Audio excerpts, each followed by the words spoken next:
பன்னீரில் அபிஷேகம் நீரில் அலங்காரம் அதிரூபம் கொண்ட முருகன் நீ புரியாமல் அடியேனும் பிழை 100 செய்தாலும் பொறுத்தருளும் செல்வக்குமரன் பொய்யான மயிலேறும் காட்சி எழியாவும் ஒளி வீசும் தெய்வாம்சமே பொய்யான என் வாழ்க்கை புவி மீது நிலையாக அருள் செய்ய வர வேணுமே நீ அருள் செய்ய வர வேணுமே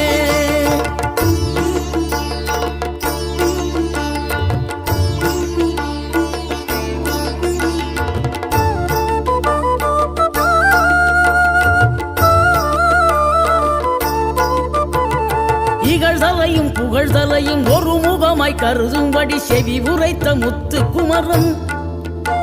நீ வறுமையையும் வளமையையும் சமநிலையை உணரும்படி மதி கொடுத்த